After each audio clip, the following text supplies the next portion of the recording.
Well, UTL Radio welcomes you. we had a little bit of a technical difficulty there, so we will just skip that intro and we'll get right into it. Thank you for joining me for this edition of Live Legal and Business Q&A. I'm Peter Lamont. For those of you who were regular listeners, you'll know that we took a little bit of a hiatus and we're back. We've been back for 2 weeks now with the Week in Review, the Monday show with my co-host Bob Hughes. And I thank you for your patience and your understanding as we have, been trying to build up some new programming. We're working on redoing the website. We have a lot of exciting things happening. We've brought in some new sponsors. We're going to be, by the end of the day today, launching a new page on the site, utlradio.com, that is going to allow you to ask your questions directly through the website. You can record it on like a voice voice message, voicemail, and we will be able to get it, listen to it, and we can play your question live on the air instead of having to call in the way that we've been doing it to date.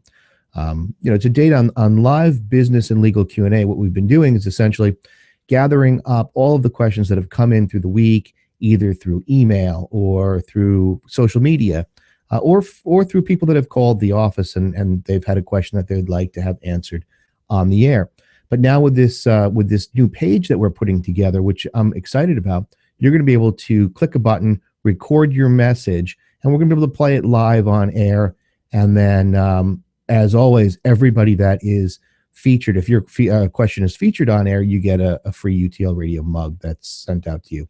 So we're excited about some of the new changes. Again, thanks for sticking around and for listening to this podcast and checking us out over on YouTube. So what we've been doing new since we've come back is that all of the live podcasts are also simultaneously being broadcast live over on our YouTube channel. So you can check that out and you can, answer or ask questions directly through the podcast site, through UTL Radio, or through the chat, the group chat that's available on the YouTube channel. So any of those things are available to you. And if you do want to call in during the show, I'm going to give you the call-in number. It's 347-855-8831. Call in. You'll be placed in the switchboard in the queue, and we will try to get to your question. All right. So before I start off, I want to thank the sponsor for today's show, which is Audible. And for those of you who don't know about Audible, and I'm surprised if you don't, it's a very good site for listening to audiobook content. I use it myself because you're busy and you might be driving in the car. You don't have a lot of time to sit and read a book. So I find myself using Audible a lot. And they're giving us a special offer. Everyone who listens to UTL Radio, if you go to audibletrial.com/UTL Radio, you get a free download, a free audiobook. And if you have been following the YouTube channel, you'll know about a week ago, I put a video up with a book review of It's Your Ship by Captain Michael Abrashoff. And that book is available on Audible. So if you are interested in Captain Abrashoff or his leadership management book, It's Your Ship, you can download it for free. It's audibletrial.com/UTL Radio. And one other thing I'd like to say, because we are going to be bringing in some additional sponsors to our programming. Nobody that is going to be sponsoring the show or through any affiliate program is a service or product that we are just advertising simply for our own benefit. The products or services that we allow on the show are products and services that we actually use, that I use on a daily basis, that I feel strongly about, because the whole point of this podcast is to give you answers to legal and business questions that you might have to pay for, right? If you have a legal question, you have to call a lawyer, and typically you have to pay for him to answer that. Or if you have a business question, well, you might not have to pay for the question. You pay because a lot of times you don't have somebody to bounce something off of, and you make mistakes and you essentially recreate the wheel. And by doing so, it costs you time and money.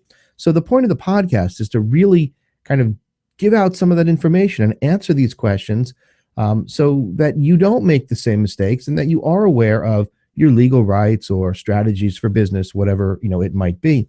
Um, and that's how we're approaching our sponsors as well.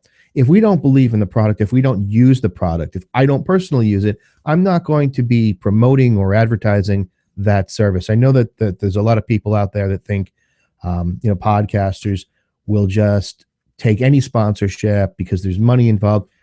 First of all, there's not a lot of money involved in some of the sponsorships, especially when you are selective in who you're advertising. I would rather give you guys some insight into some of the companies that we use, some of the people that we partner with. So I just wanted to throw that out there to you, because this is not about promoting companies for the sake of promoting them or for any sort of monetary gain. It's because I use them and believe in them. So Audible is one of those companies that I believe in.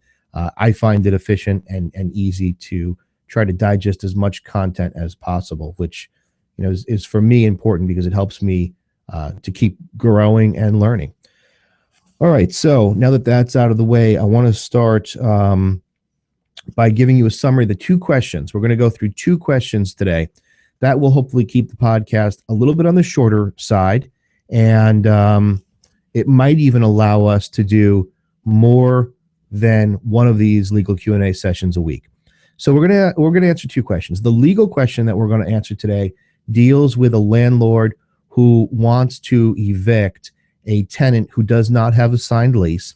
And the second question, the business question, is going to deal with how to deal with stress in a small business as an entrepreneur. So we're going to look at both of those questions, and I'll give you my thoughts on both of those.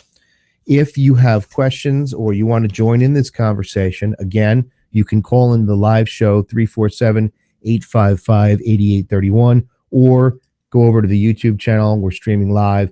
Go into the group chat, post your message, and we'll be able to answer your questions. All right, so let's start with the first one. And so this question comes from John, and John is from New York. I have a tenant who is currently in a verbal month-to-month rental agreement, and I need to move back into my home. The tenant has agreed to move out, but I want to make sure that this is done properly. What form letter should I use? How do I do this? What is the general procedure for evicting or essentially getting somebody out of a tenancy when they don't have a signed agreement? So I'm going to approach the question this way. Let's look at the general rule. How do you, if you're a landlord, get somebody out of a rental property that you own when you don't have a signed lease?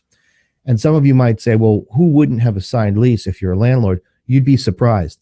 I think that probably greater than 50% of all rental property owners might start off with a lease agreement when you're a new tenant and you sign up.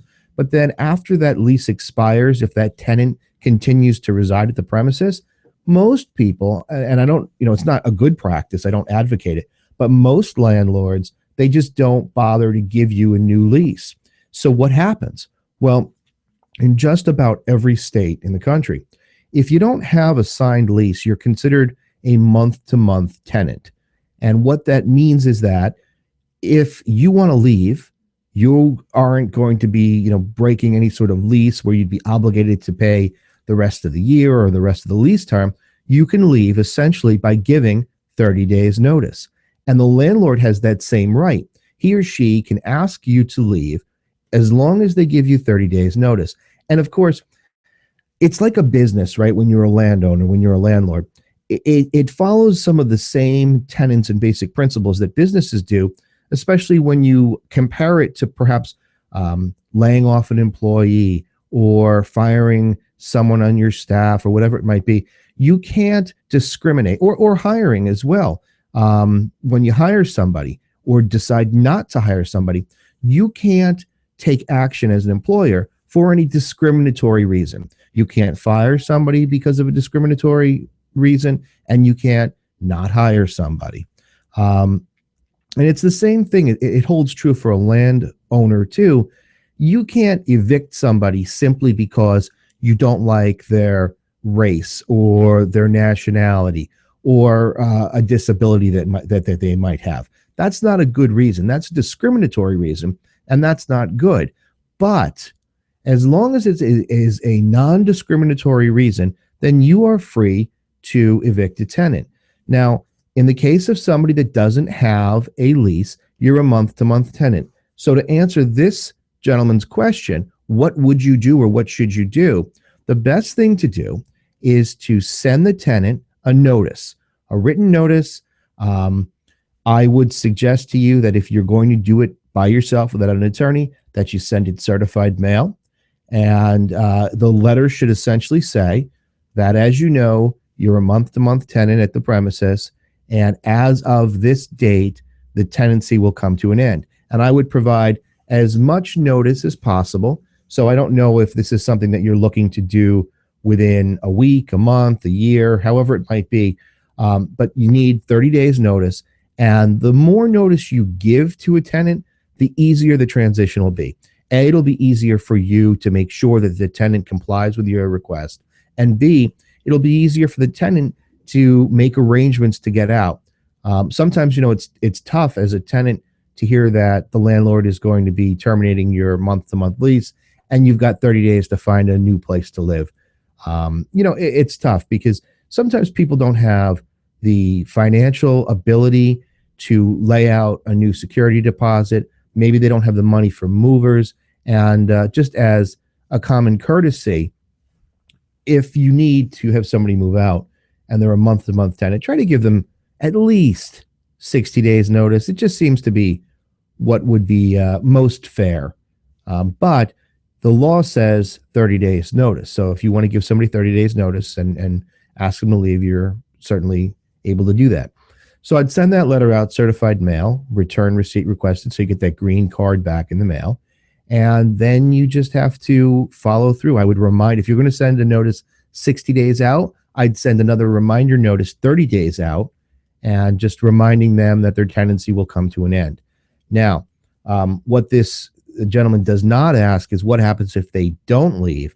And that is a separate discussion, because that's going to involve filing a court document, a complaint, and trying to evict them through legal process. When you just are terminating a month-to-month tenancy, it is as simple as writing a letter, letting them know, giving them 30 days notice, and then obviously returning their security deposit. Security deposit also is an issue I'm just going to touch on briefly because it's not asked here, but with most states, I'll give you an example. New Jersey has a very strict security deposit law. Most states have a law in place about what you must do as a landlord with the security deposit. So, for example, in New Jersey, you've got to put it into an interest-bearing checking account or savings account. And you've got to be able at the beginning of the tenancy to provide to the tenant information about where their money is, what bank, the account information, so that they have proof that their money is deposited and it's on hold. Now, New Jersey courts frown upon a landlord holding back security deposit money to remedy repairs that they might deem necessary after the tenant leaves. Oftentimes, you'll see a landlord go into a property and find some damage, and before they return the security deposit, they take out $500 or $600 in order to make the repairs.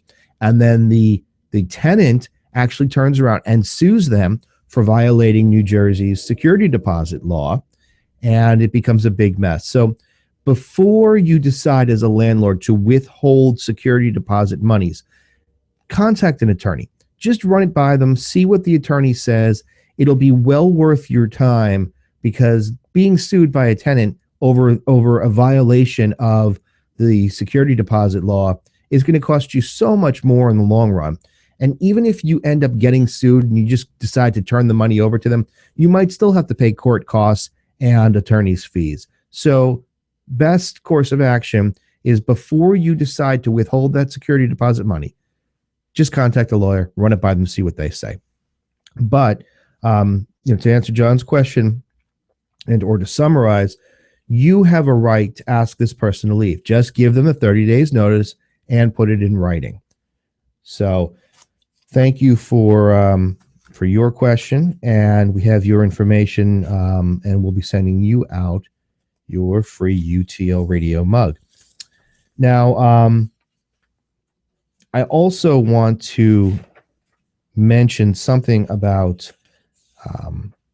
hiring a lawyer when you are a landlord and you're faced with an eviction or a termination of the lease. And just to make this clear, there's a difference between terminating a lease, which is either the lease term, right? If you have a lease agreement, it's ended, or it's a month-to-month tenancy and you want to just end the tenancy. That's different than an eviction. An eviction is typically where the tenant has not paid, refuses to pay, refuses to leave. That's an eviction process. It's adversarial and it's done through the court system. Ending a tenancy, while it ultimately could become adversarial or need to go to court, that's not how I view it. It's simply a conclusion or ending of the lease term. But a lot of times, and I don't know if this will enhance my answer to John's question, but a lot of times landlords will ask, or property owners will ask, when do I need to hire a lawyer? Look, let's face it, nobody likes to hire a lawyer. I completely get that. And that's why I try to give away as much information as possible, because there are a lot of things that you can do on your own where you don't need a lawyer. Look, if you watch Better Call Saul, which I happen to think is a great show, it's a spinoff from the Breaking Bad series. Last night's episode, Saul was doing a will for this lady in the retirement home, and she said to him, "Oh, you're smarter than you look." And he made a comment. I don't remember the exact quote, but it was to the effect of, half the lawyers are stupid and the rest of them are crooks. And I thought it was kind of funny because, unfortunately, there are a lot of lawyers out there that do prey upon people, and they end up taking advantage of them. And so a lot of times I'll hear a story from someone who comes into my office and they'll say, I don't understand. I went to a lawyer. I asked a question about evicting a tenant, and the next thing I know, they want $5,000 and I lost money on this. How did this happen? And then it dawns upon them that some of this stuff they could have done on their own. So while I don't advocate never using a lawyer, obviously I would be out of business. I think there are times when you can make a determination as to whether or not you can handle something on your own. So with landlord issues, you need to hire a lawyer when you have a tenant who refuses to leave, when you have a tenant who refuses to pay you rent. And you can certainly file your own proceeding to collect the rent or to have them evicted. But most states, including New Jersey and New York, they have very strong tenant protection laws. So even if your tenant owed you 3 or 4 months of rent and you file a complaint and you're moving to evict them, in New Jersey, at the very least, they could show up that day with a check and say, here's what I owe you. Please let me stay. And the judge is going to allow that. So that's something that you need to have an attorney for. Obviously, if there's any suspected illegal activity at your premises, drugs, trafficking of any type, any sort of weapons, that's something that you would want to engage the services of a lawyer for as well. Or any sort of defamation. You could be the manager or owner of a large garden apartment complex, and you might have a group of tenants who are posting all sorts of defamatory information or materials about you or the complex. That's something that's actionable. So you'd want to engage an attorney for something like that. But and the other thing that I think is critical is if you are not going to use a stock lease agreement, the kind that you can get at an office supply store, you really should have an attorney help you at least review the lease that you write yourself. Most standard stock leases, they're okay. I mean, they could really be beefed up to protect you. But if you don't want to incur that cost of having a lawyer sort of customize that for you, that's fine. Use the stock form. just be aware of what the provisions are. If you're going to write your own lease, that's when I think you need to really bring somebody in just to help you, because you'd be surprised at how many landlords give you a lease and have no idea what any of it means. And if you ask them, what does this paragraph mean? They don't know. So, be careful with that. Those are times I think you really need to have a lawyer. But something like ending a tenancy, if it's a friendly scenario like what we have in today's question, you just send the letter and that's that. All right. So the next question is from Kevin, and he has a question about dealing with small business stress. So he says that he just recently opened a business. He's been in business for about 6 months, and he is working harder and longer than he ever did when he worked for somebody else. He also says that his family and apparently his wife are unhappy with the long hours and the constant stress and the changes that he has noticed in his personality. And he wants to know how he can be better at managing his own stress and being a better entrepreneur. So, all right, this is a tough question. And this is a question that is something that I think every entrepreneur faces. This is a scenario that we all face when you own your own business. Particularly, I found that a lot of either my male friends or male business owners, one of their most frequent questions, concerns, complaints deals with how their spouse is handling the business. And I get this a lot. So if you are a male business owner and you're married, let me know if this sounds familiar.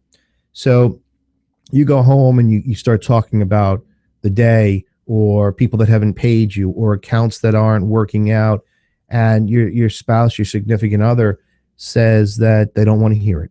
And you get angry and you think, well, why don't you want to hear it? I mean, I don't understand. Or you've got a spouse that will say things like, oh, this was such a bad idea for you to start your own business, or a bad idea for you to go out on your own. You should have just stayed as an employee. And you get angry and you say to yourself, well, why are you saying that? And you justify that by arguing, well, if I didn't work for myself, we wouldn't have this, we wouldn't have that. Does that sound familiar? Because I know that a lot of the entrepreneurs that I've spoken to, that is a recurring complaint, a recurring theme. Oh, my family doesn't appreciate me. Oh, my wife doesn't appreciate me.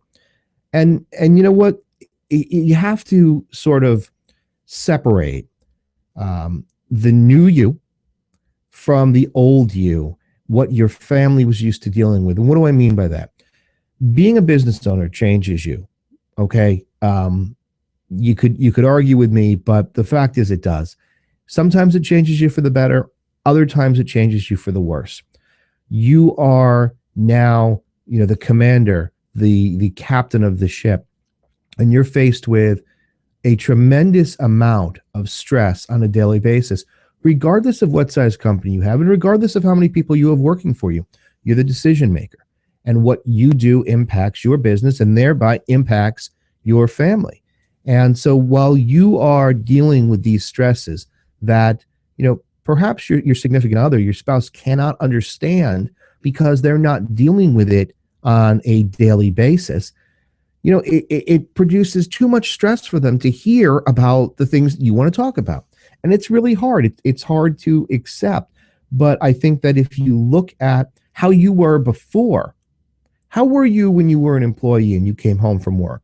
Were you happy to be home? Did you greet your family with hugs? Were you warm? Were you more patient? And how are you now as a business owner? Do you have as much patience? Are you slightly more arrogant? And why would I say that? Because as a business owner, sometimes you have to become slightly arrogant. And I don't mean that in a derogatory fashion. I just mean that you've got to have a different level of confidence because you're in charge. So you've got to look at that. Have you changed? And what can you do to sort of get back to the old you while still maintaining your focus on your business? So I think that's an important thing to understand when we're talking about being married and your family trying to cope with this new business that you've started. The other thing that I think you need to focus on is what's the real problem. You have to identify what is the real problem. What is creating this stress for you? Is the problem that you don't have enough clients? Well, if you say, I don't have enough business, my product's not selling well, I don't have enough clients coming through the door. Well, what is the problem there? Is it that your product is no good? Is it that your services are no good? Or is it that your marketing is no good? So there's a big difference between having a great product that doesn't sell because of marketing, or having a poor product that doesn't sell, but the marketing's there. The point is, you've got to identify what is the real problem. Is the problem the product, the service, or is the product the marketing? Before you can identify that, you have no idea what's wrong, and that creates stress. So you need to sit down and you need to kind of take stock. Owning a business, right? There's a lot of doing involved with owning a business, a lot of busy work, but there needs to be a lot of thinking, a lot of time where you just need to sit down and be with your own thoughts and think about what's working and what's not working. Make a list, do the old pros, cons, however you want to do it. It's important to figure out what is the real problem. What is the real issue? Now, after you do that, you have to come to grips with anxiety. You have to. And I'll tell you, it is hard, and it depends on your personality. I have the kind of personality where, I become anxious, and there's a lot of stress involved. Some of it I create in my head, and I think that stems from being a lawyer, where I'm trying to think 2 or 3 steps ahead to figure out what could happen, because that's how I approach my practice with my clients. If we do this, what is the outcome for you? How does it help you? How does it hurt you? And I think that, unfortunately, I've sort of incorporated that into my daily life. But there's a difference between fear and anxiety. And that difference you need to explore, because anxiety just creates unnecessary stress. So the question is, how do you eliminate stress? This is one of the main ways. Tough to do, okay? But fear is something that's rational. Fear is something that can be a motivator. Fear is something that can keep you in line from doing something wrong. So, for example, fear of not going to work. If I don't go into work today, I might not, land this account. I might not make any money. That's a legitimate fear, right? Anxiety is different. Anxiety is based primarily off of things that could happen, that might happen, that may never happen. And, it's more of an irrational worrying. I happen to be a worrier, so I understand it completely. You'll see something that comes in, something that happens with your family, with a client, and my head right away starts thinking of worst case scenario, what's going to happen. And, you start to go down that path, and really you have to control yourself. And that is a major contributor to the stress that business owners experience. What is rational? What is fear? And what is an irrational anxiety? It's hard, but how can you do it? How can you eliminate the anxiety? Well, there's a few ways. Exercise. Exercise is a great way to eliminate anxiety, because your mind is focused on something else, something positive. Engaging in a hobby, something that you enjoy, meditation. And obviously talking to someone. Sometimes, the anxiety becomes so great that you just need to talk to somebody, and whether it's a therapist or a counselor or a life coach or whoever it might be. But that sort of talking will help you through it. How many times have you in your life, whether it's your business life or your personal life, how many times have you overreacted to a situation, created this irrational anxiety, and had yourself wrapped up in such knots only to find out that what you were worrying about never happened. I've read a ton of books on this where it talks about most of people's anxieties and irrational fears never come true. And there's percentages and whatever. But the point here is that you've got to focus on your own actions and what you're thinking about and decide, is this rational? Is this not rational? And you've got to kind of talk yourself down. People, we work with a lot of therapy groups and therapy clients. So I've heard this, I'm not just making this up, but people that have anxiety, whether it's someone who has experienced panic attacks, one of the things that they're told to do is to talk yourself down off the ledge, to start engaging in some self-talk. I know this isn't real. I know this is just an anxiety attack. I know that, I can control my own thoughts and my own reactions, and that sort of self-talk. Well, the same can hold true for dealing with anxiety in business. When you get that panic, that surge of adrenaline, where your heart is in your throat, you've got to talk yourself down off the ledge. Only you can do it, right? You could go home and your wife could tell you, or your husband could tell you, everything's fine, everything's fine. A colleague, a coworker, oh, everything's fine. But you don't feel fine until you get yourself under control. So, talking yourself down off the ledge, I think, is really important. And I think that creates the majority, this irrational anxiety, irrational worrying, I think creates a significant amount of stress in an entrepreneur's or small business owner's life. Another tip is to keep perspective on what you're doing, right? If you need to take a day to spend with your family, to go do something, it's not the end of the world. Look at the big picture. Think to yourself, if I take this day off, is my business going to fold? Is my business over? And how often does one day, result in some sort of major failure? So keep things in perspective. Look at the big picture. Look at where you've been, where you have brought yourself, and where you're going, and try to, again, only you can do this. This is so self-talk, through some meditation, through you spending time with you. Only then can you focus on perspective. Keeping things in perspective, I think, is very important. Another tip is accepting responsibility. I think that a lot of stress is created when you've got a business owner that fails to believe that he or she has ever done anything wrong. And it's always everybody else's fault. It's this employee's fault. It's that employee's fault. It's my husband's fault. It's my wife's fault. It's my kid's fault. The delivery man. I mean, you name it, and they're blaming everybody. And having no accountability and taking no responsibility for your own actions is a stress producer, because most people that do that, they deep down know that the problem was created by them. So for example, I'll give you a scenario. Somebody misses a deadline. An article submission was supposed to be made by Monday, and here it is Tuesday and nothing's happened. So, maybe it was you, the writer, who waited to the last minute.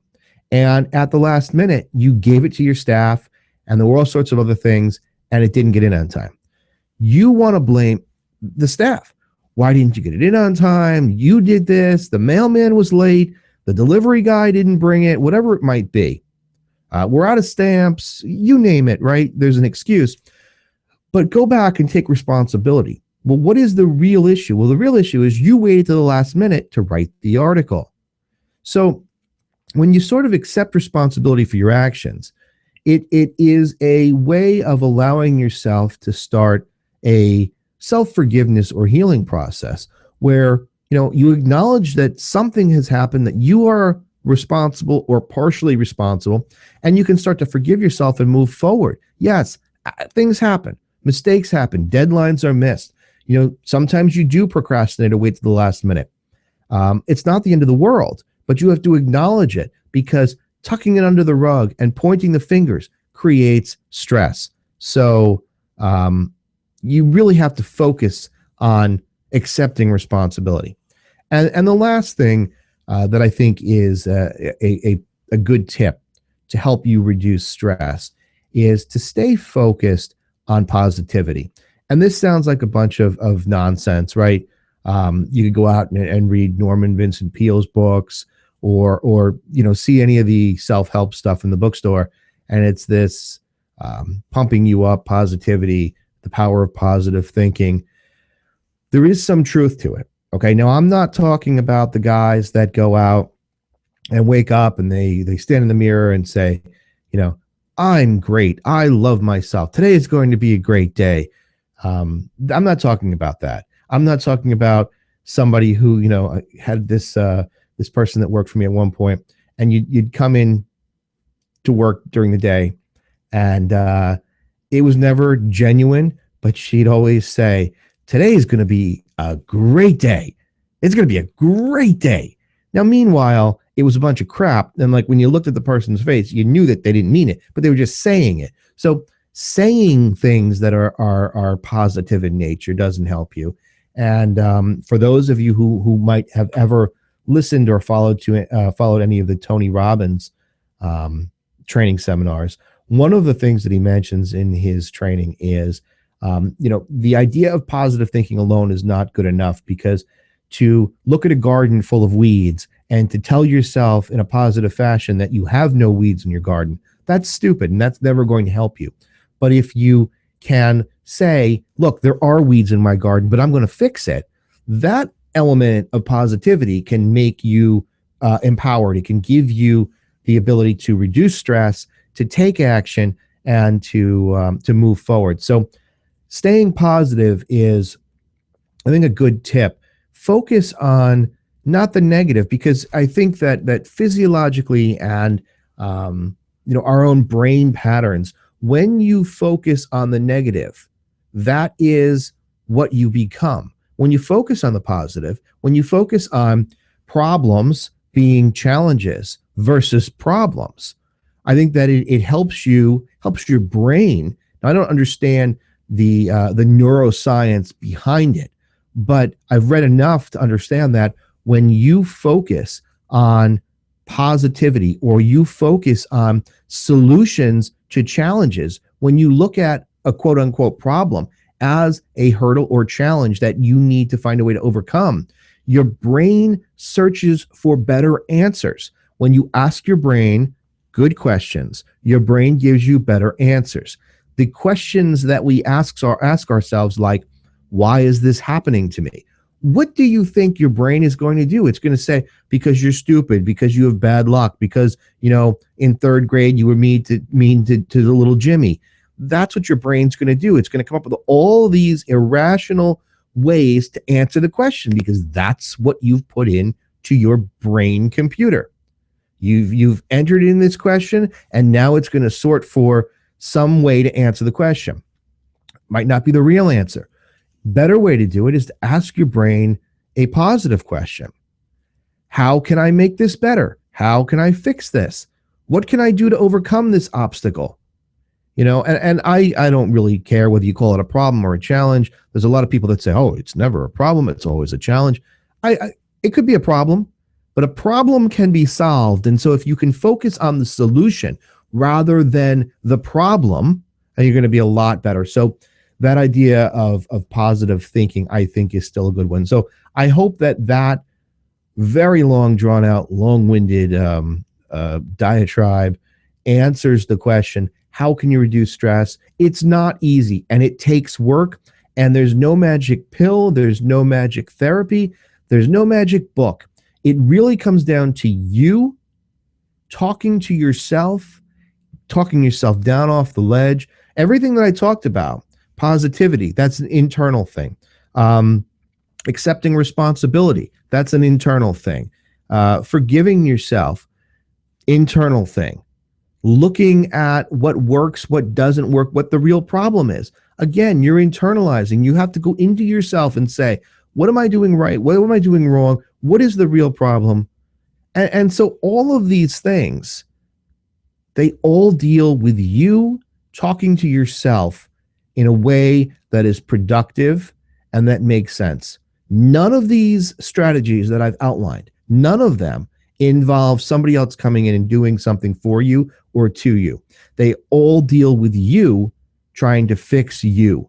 And that's, I think, the greatest lesson that you can learn, the best thing that you can do if you are going to try to eliminate stress in your small business, because it is there every day.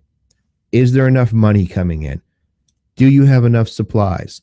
Are you doing the right thing with marketing? Do you have enough time in the day? I mean, I could list 1,000,001 negative or problems or challenges or whatever you want to call it. I could list 1,000,000 of them, because as a small business owner or an entrepreneur of any sort, there are challenges. There are hurdles on a daily basis. And there's probably too many to list for a day. Yet, if you can get yourself under control, you've got a great shot at making yourself and your business a success. So that's going to do it. I want to thank both of our submissions today for the questions. And I would like to remind you that check out this website. Hopefully by the end of the day today, we'll have it up and running. Obviously, it's on utlradio.com. That webpage is going to be the Ask a Question tab. And when you click over on the Ask a Question tab, you're going to see a box in the middle of the screen that's going to allow you to click on it, record your message directly into your computer, and then we're going to be able to use that live on there. So instead of me paraphrasing or reading the questions, you're going to be able to do it directly on air. And if you're featured, you're obviously going to get the UTL Radio mug. And we're also going to be bringing back the UTL Radio t-shirts. They're right now available for sale on the site, but we're going to be giving them away to anybody whose question is featured on the air. Just a couple of other things that I want to mention.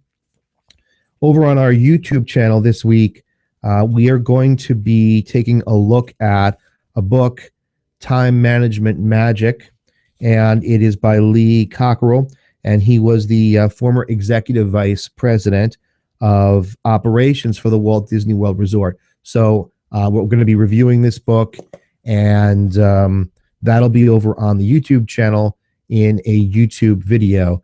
And I also am going to be reaching out to Lee to try to get him on as a guest for the Thursday Understanding Business show. If you're interested in hearing more about this book, then head over to the YouTube page. Make sure you click subscribe to the channel, and you'll be notified when this video is published. I also want to remind you, if you're watching this live on YouTube, the podcast is something that you can subscribe to over on iTunes. So, make sure that you are connected and that you are subscribed, so that every time a new episode or some new content comes out, you can be notified of it, so you can watch it, and hopefully it's helpful. Final thing I want to say is that over the last year or so of doing these podcasts and videos, we've received a tremendous amount of positive feedback, and I really appreciate that. I want to thank you for taking the time to post comments, to post messages, because it lets me know that we're doing the right thing, that we're on the right track, and that we're giving you the content that you need, that we're offering helpful and useful solutions. Because it does not do me any good to sit here and to just talk to myself, right? I do that enough. I really want to convey strategies and information to you, the viewers and listeners, that's helpful for your personal life or your business life. So having those comments, that feedback come in, it really sort of lets me know we're doing the right thing. And I really do appreciate that. I try personally to respond to every single comment. All of our new Twitter followers, I'd like to thank you.